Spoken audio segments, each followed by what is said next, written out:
teach everyone about Huffman coding as part of the CSAGLCM curriculum. So before we start about Huffman coding, we first need to understand greedy algorithms. Greedy algorithms are the type of algorithms which Huffman coding falls under. Greedy algorithms, it can be said that they are a problem-solving approach that relies on selecting the best option that is available at the moment. So the key thing here is that it selects the best option at the moment.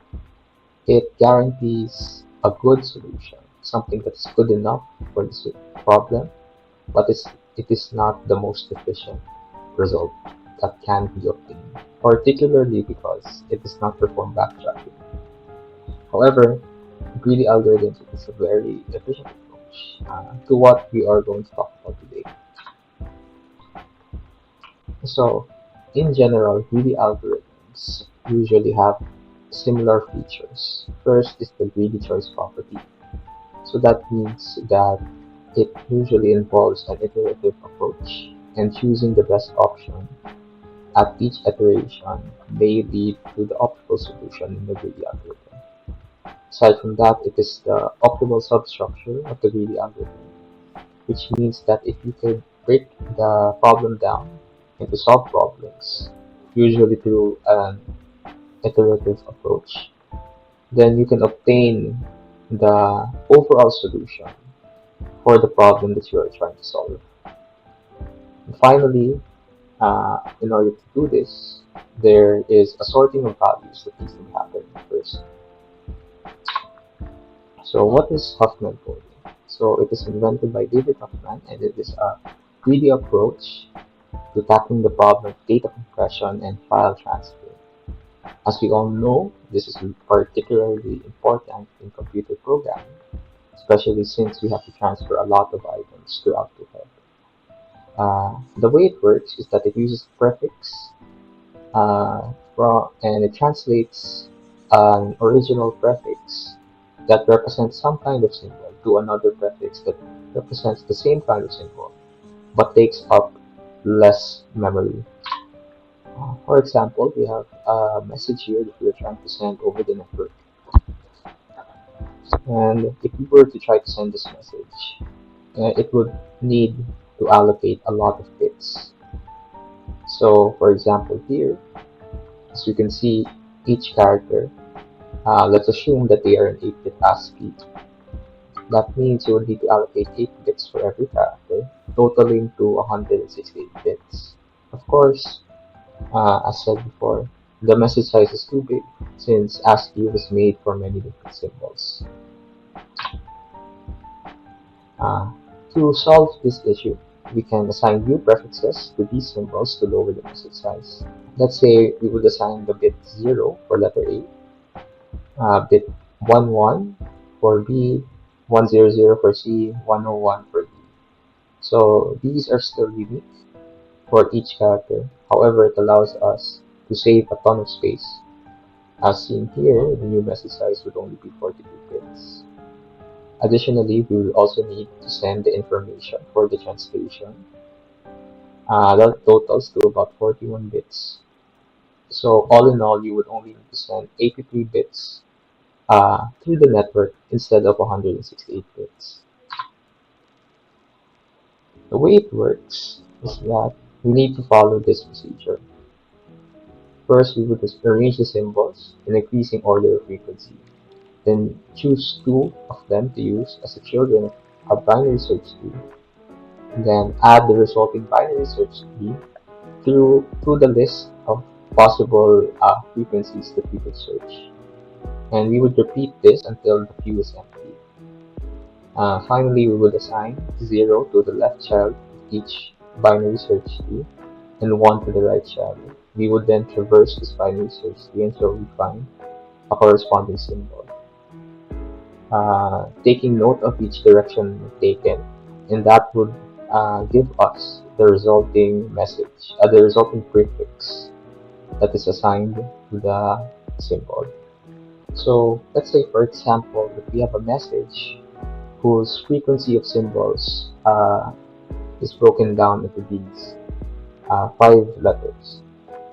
So it's the symbol A appears 15 times, the symbol G 4 times, symbol C is 6 times, symbol P is 20 times, and symbol U is 5 times.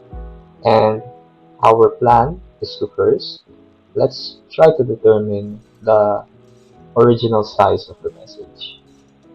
So to do that, we would add all of these numbers together, these frequencies. So we would get 15 plus 10 plus 25, which is also equal to 40 plus 10, which is also equal to 50. Hence, the original message size would be 50 times 8, which is equal to 400 bits. So as you can see, this message is particularly very large. Now, let us perform Huffman coding to this problem. First, I would arrange these characters, these symbols, into increasing order of frequency. So let's start. First, I see that G here would be the lowest. So I would write G, then U would be next, followed by C, A, and T. When implementing the program, you would want to use a very efficient sort of sorting algorithm. However, that's up to you. What we really want to tackle during this lesson is the idea, the algorithm, the very concept of Huffman coding. But I'll leave the implementation program up to the viewer. So, as we see here, G would have a frequency of 4, U would have 5, C is 6, A is 15, and T is 20. So for these values, I would plan to put it into a priority queue of sorts, which prioritizes the lowest frequency that is found, the lowest value. So let's say the queue would look something like this: 4, 5, 6, 15, 20. So now I would view the first two letters, add the first two values in the priority queue, and I would form a binary search tree using these two values as the children. As we would remember from previous lessons, a binary search tree or BST, it consists of a parent node, A, and two children, which might be binary search trees in and of itself. The value on the right is always uh, greater than the value on the right is always greater than or equal to A, and the value on the left is always less than or equal to A. So now we assume that these two values are children of a BST. If that is the case, we would need to put the larger value to the right and the lesser value to the left. These would act as the children, and the resulting the resulting pair, we can say that it is just the sum of these two children. Hence, the priority queue uh, would remove these two values and add the value of 9.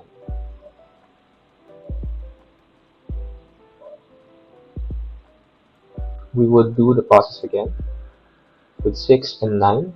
9 here referring to this entire binary itself.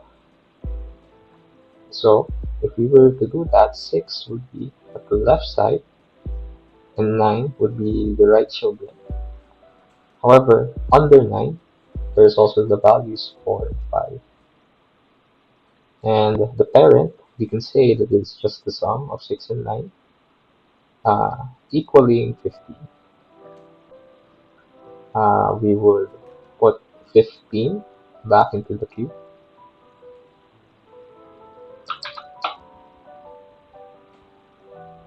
And now we have two 15s, which would form another binary search tree.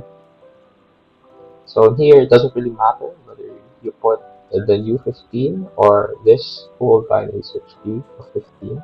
So these are both 15. That means the resulting parent of the binary search tree would be 30.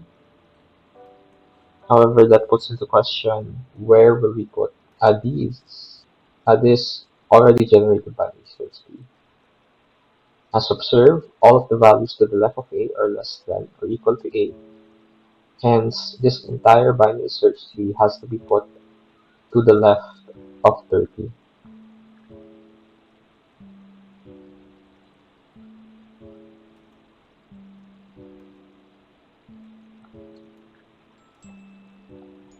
Finally, we would only have two values left in the queue, 20 and 30, and these we can just assign as is, following our rules.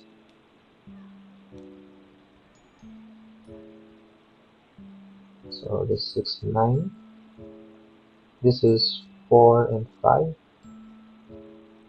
and here at the left would be 20 since it is less than 30, and the resulting parent has to be 50.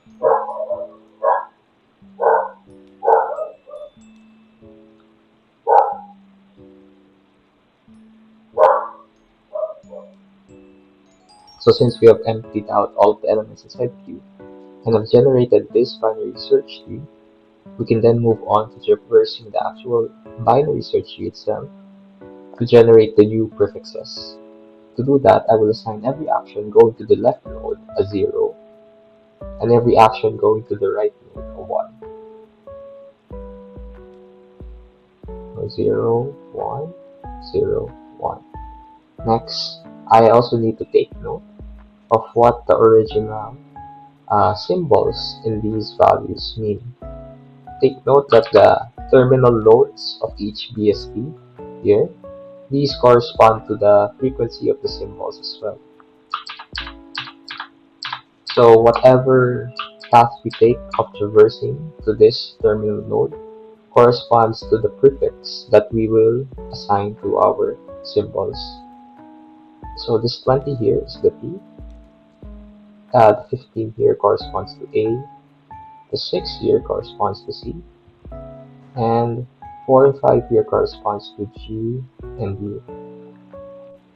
Now, let's say we start at the main parent of the BSP at 50, and to reach D, we would need to go left. Hence, the prefix generated would be just 0. After that, to go here, A, we would need to go right and then right. So that is 1, then 1. To reach 6, we would need to go 1, 0, 0. To reach 4, we need to go 1, 0, 1, 0. And to go to 5, we will need to go 1, 0, 1, 1. If you could observe how the binary search tree method works, how Huffman coding works, it would assign the shortest prefix to the element with the most frequencies, and the longest prefix to the symbol with the least frequencies. Finally, we now have our new prefixes. If you were to send this over the network, you will need to know the table size, the size of the information stored in here, and the new message size. So first, for the new message size, all we need to do is to multiply the length of the prefix to the frequency. So that means that's just 20 times 1 plus 15 times 2 plus 6 times 3 plus 5 times 4 plus 4 times 4. This would be equal to 20 plus 30 plus 18 plus 20 plus 16. Grouping these three together, you would get 70 plus 18 plus 16. 18 plus 16 is equals to 34. Hence, the new message would only be at 104 bits. For the translation table here, we would need the original ASCII codes. So that is 8 times 5 plus the new length of the length of the new prefixes. That would be 4 times 2 plus 3 plus 2 plus 1. That would be equal to 40 plus uh, 8 plus 6. So this would be equal to 54 bits. So now the total info sent to the network would only be at 54 plus 104 bits, which is 158 bits, as opposed to 400 bits. So here you can see the thought process behind Huffman coding, how it is able to compress messages together, and using this translation table, it is able to decompress the message and bring it back to its original form in 8-bit ASCII, so that we can send more messages with a lower size over the networks. Thank you for listening, and I hope this helps you in your studies.